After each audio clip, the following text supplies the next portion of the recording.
Thank you for staying with us. President Bola Ahmed Tinubu has said that his administration is working towards the introduction of a policy that will grant full autonomy to universities.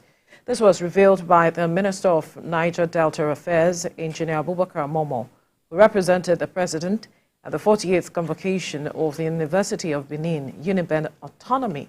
Well, autonomy in Nigeria varsities, in simple terms, means that each university will be given the opportunity to exercise its right to select or admit its own students, decide what to teach, and determine its areas of research. This decision is in line with the government's conviction that university autonomy provides a platform for institutions to develop at their own pace.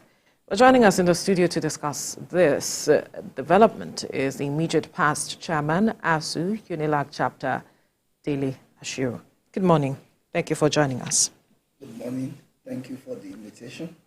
Right. As we speak with the situation of educational system, universities, and the state of universities in the country, is this what we need? Well, yes, universities need autonomy. As a human capacity development institution. And in principle, Nigerian universities already have autonomy in name. In name? Mm. The Universities Miscellaneous Provisions Amendment Act granted autonomy to universities. Right. But on daily basis, the autonomy, the so-called autonomy of universities is being violently challenged by government agencies, by, those who ordinarily should not have business with the universities. But because of the kind of system that we have, take for example, a deputy director or less officer in the Ministry of Education can by a text message summon a vice chancellor to Abuja. And you find them running hectare-scatter to answer such call. Similarly, in spite of the autonomy that we have, lecturers in Nigerian universities were forcefully enrolled on the IPPIS scheme, for which is a major source of disagreement and industrial disharmony in our universities till I speak. So what we are simply saying is that yes, universities must have autonomy. By their very nature, if they don't have autonomy, they are not going to be able to function appropriately. But shouldn't there be some level of control? How do you mean? Control? Control how people think? Control the kind of research that they do? Control the way they train future leaders? But we have seen, with the trend of strikes we have seen, perhaps government just wants a measure of control to be able to curb some of these things. So that What is strike? Okay. Strike is just a symptom of a system that is not working. Strike is not an issue in Nigerian universities. If our universities are working, you think that university teachers are strike mongers? No. But it's just a manifestation of a system that is not working. And the very moment the system is fixed, strikes will certainly be a thing of the past. So perhaps we need to contextualize autonomy in our Nigerian space, because you said that the universities have autonomy. It's just that we are seeing some form of interference yes. here and there. So talk to us in the Nigerian context, or in the reality of things, what autonomy should be, such that we can move us forward and perhaps key into the dream of this current administration. Let me even use the provisions of the law to answer that question. Okay. In the Universities Miscellaneous Amendment Act, there is a proviso there that circulars from ministries, departments, and agencies of government will no longer apply to universities. But as we speak, Ministry of Education, Revenue and Physical Mobilization Agency, National Assembly, just name it, interfere with what goes on in the university. If universities are to be granted autonomy, it means that they have to, one, be able to take charge of their curricula. As we speak, the National Universities Commission is imposing a curriculum on Nigerian universities in violation of the extant regulations, extant laws of universities. The law provides that the University Senate will determine the kind of curricula to be taught in universities. And they don't have to be uniform. UNILAG must not teach what UNICAL is teaching. UNICAL must not teach what Zamfara Federal University Guzo is teaching. But today, NUC is a daggers drawn with our union on the imposition of a core curriculum, whatever curriculum on Nigerian university. Where in the world is a curriculum imposed on universities? So, if government is serious about autonomy, the regulations are there. That's one. But number two, Nigerians must be careful. How so? Because if I understand the body language of this administration, the autonomy they are talking about is not what we are discussing here. Really? What do you think? The autonomy that they are likely to be talking about is to say that universities, government will no longer fund universities. You know, that argument has been coming over the years. But that's part of autonomy. Is INEC not autonomous? Who is funding INEC? No, we are talking about universities. You have just drew a parallel. If you're saying you want autonomy, that should come to play as well. well Part of it. Financially. You see, let's not be taken away by the general narrative. Let us present the facts as they are. There's no university in the world that does not get funding from government. In one form or the other. None. And more so in Nigeria. Look, what the American government needs a university for is not the same thing the Nigerian government needs a university for. Is it the level of advancement in technology, etc.? So, and Nigeria must understand its own national interest. It is in Nigeria's national interest to fund universities in such a way that after a long while, the universities itself becomes self-financing. So even if you grant autonomy to universities, you can't hands off.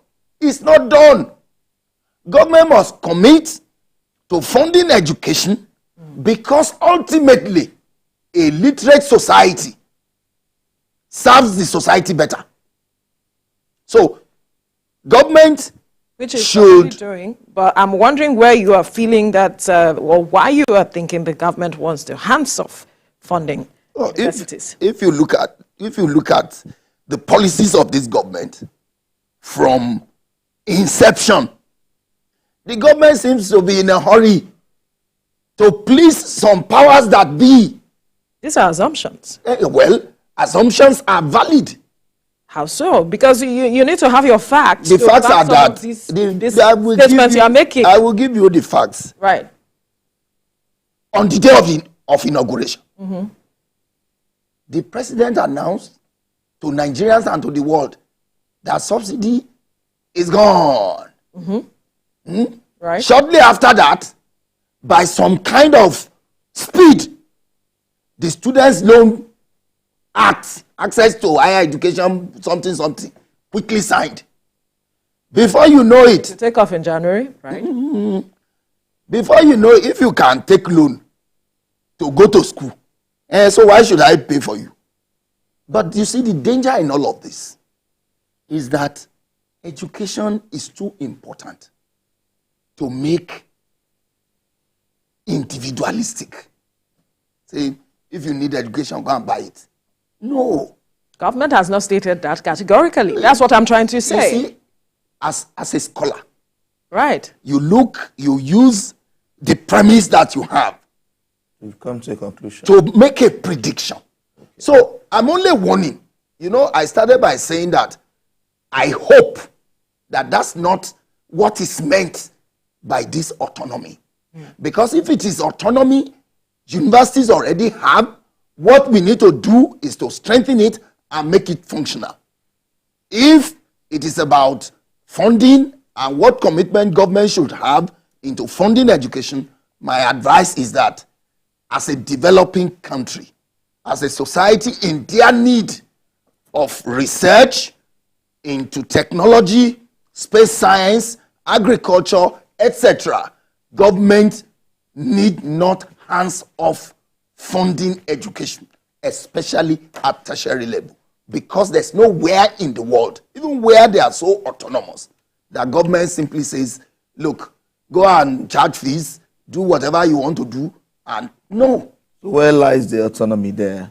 Because if you are saying that the government should not hands-off funding education for educational or technological purposes, where lies the... I have answered that question. Ask me another one. So, I have answered that question. Okay, perhaps he's trying to say he who pays the piper should dictate the tune. Should dictate the tune. Yeah, so, well, you see, he who pays the piper ordinarily dictates the tune. Mm-hmm. But you see, in educating a people, there's no piper, there's no dictator, and there's no tune. The only tune is the future of the society. With direction. This country don't have a direction. How do you mean? Look, let's take electricity. In the last 20 years, Nigerians have been paying for darkness.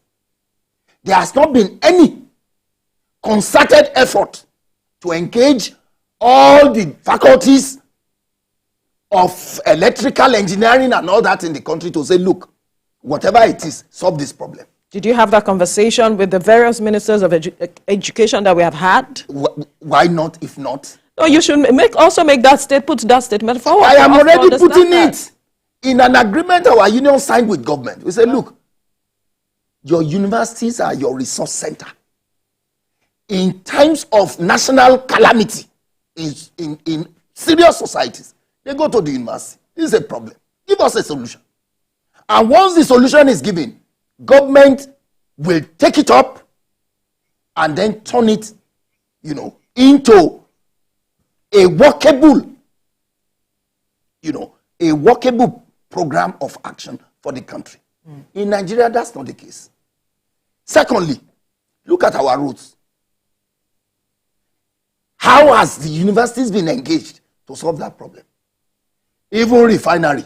The person that spoke before me talked about the need, to revamp and build more refineries. But there are local capacities. Still not looking for solution, even though it's not involving. They should involve everybody. Because you cannot just categorically say government has no direction while it's still finding solution, even though outside the universities. What I'm saying is you can't find solution if you are a serious government and you have confidence in your university system.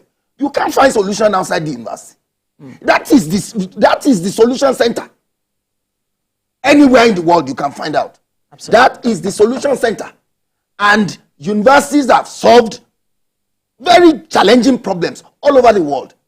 But as you lay your bed, so you lie on it. So what we are saying is not about, it's not about Tinubu government. It's a systemic problem. Right. This problem has been there. Obasanjo, Yaradua, you can name names. But what we are saying is that if we love this society, we should not be concerned about names. We should be concerned about issues and how to get them resolved. Absolutely. So, I believe that's why the government is pushing for this. But we need to quickly go on a break. Okay. When we return, you continue where you stop. It's okay. Stay with us. Thank you. All right, thank you for staying with us. Before we went on the break, we're looking at the president saying that universities have to be granted some autonomy. And we still have our guest, immediate past chairman, ASU UNILAG chapter, Dele Ashiru, speaking with us on how government can improve on university autonomy in the country. Right, before we went on the break, you were talking about what the government can do to strengthen university autonomy. You had a line of thought going on there, and I want you to quickly perhaps wrap that up. Well, just to say that universities are to support development in society, and they need to be engaged from time to time. In Nigeria, that is not being, consciously done. So I'm suggesting that as part of the newfound, engagement with universities and the thought about developing it, I'm looking for a more constructive, engagement with our universities with a view to finding solution to the myriads of problems that confront us as a nation. Right.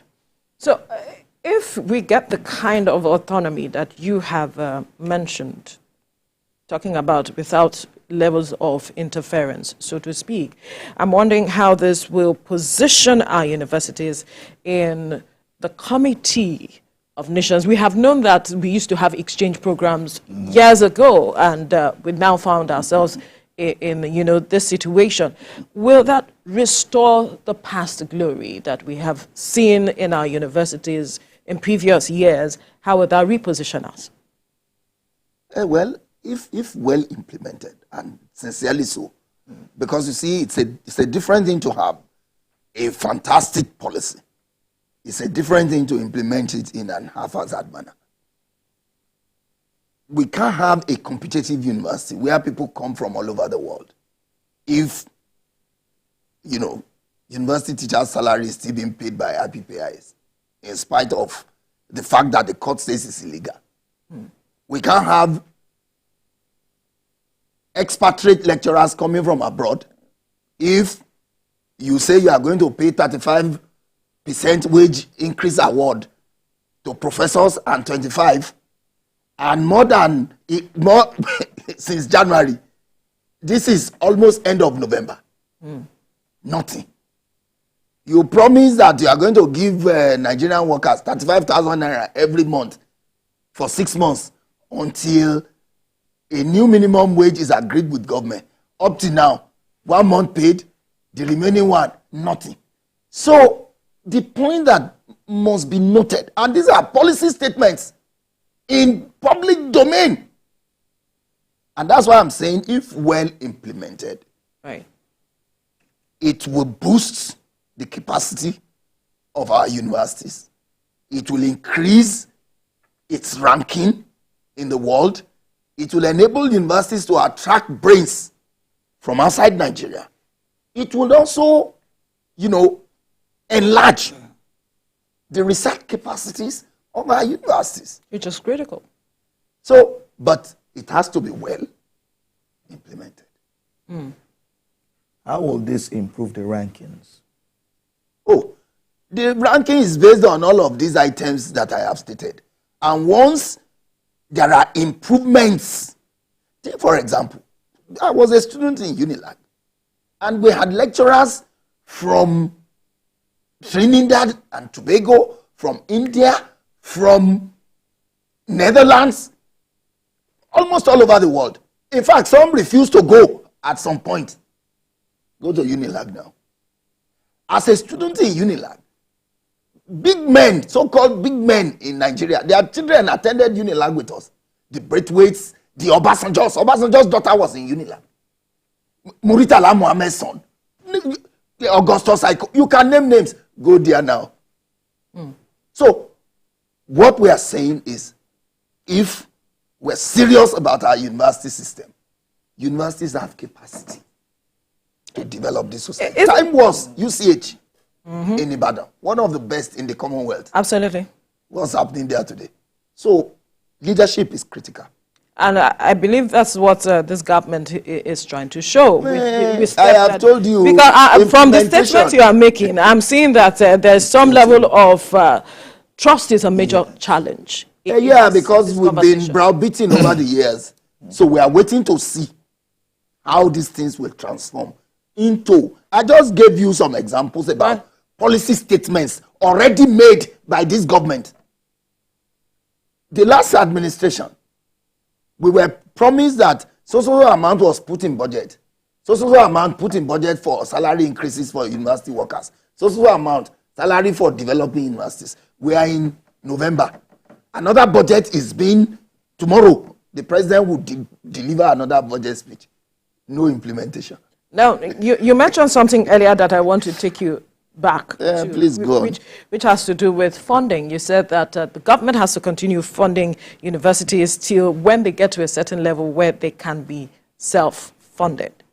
So talk to us for how long government can do this. If it begins this policy of autonomy for universities and it takes it through, how long should the government fund universities before it hands off? Yeah, I told you, government cannot totally hands off. So for how long should it continue funding? Let me tell you the funding model for a university. The first will be federal grants, maybe in terms of research or in terms of national research fund for which universities will benefit and all that. And it will be targeted. It's not that you just give universities money and go to sleep. No. If it is electricity you want to resolve, this research funding targeted, and researches will be ongoing. Look at how researches are ongoing now on nanotechnology, artificial intelligence, all that. So you seed grants to the universities and tie it to something. So it's not loose funding. Because haphazard, you sleep, we wake up, say, okay, let me give them this. No. It has to be tied to something and also measurable. How well? Then there's what we call endowments. Rich men in Nigeria don't bother about the university. Today there's going to be a lecture in our university. Mike Adenuga Jr. endowed a chair for research in entrepreneurial development. And today, the world will be told how well that fund has been utilized for that mandate. So we have endowments. Then you have fees from, students and all that. You have alumni association coming in to help. And then all kinds of donation from, well-meaning Nigerians or people in the society. So when you pull all of this together, and the money we are talking about for funding university is not tea party. The budget of Harvard University is almost times 2 the budget of Nigeria, if not 3. So you can imagine the kind of thing that we are talking about. You can't get there in one day. Absolutely. So when government, inject funds into the university, the laboratories are functional, the libraries are good, universities can then sell ideas, innovation. There are so many innovations lying down in our universities. Nobody to pick them up. During COVID in Unilag, we manufactured a ventilator. It is still there. In Unilag, there's an electric vehicle there that we are using to do campus shuttle. It's there. So many things in so many universities. So those things must be developed. They must be sold. When you sell them, you make more money. Absolutely. Investment first. And then when it blossoms, when you patent a product, you'll be getting money from there till eternity. Researchers in Nigeria will take their innovation to London, America, to go and patent it there. All right. Because here, it pays to nothing. So we have to be serious with ourselves and with our universities. All right, that was a fine place to leave this conversation. Now, we must thank you, Dele Ashiru, immediate past chairman, ASU, UNILAG chapter, for your time on the program. I believe those at the helm of affairs must have heard you loud and clear to know what steps to take to ensure that what government is saying with regards to university autonomy goes through at the end of the day. Thank you for this opportunity. It's my pleasure to be here always. Thank you. Thank you. Thank you.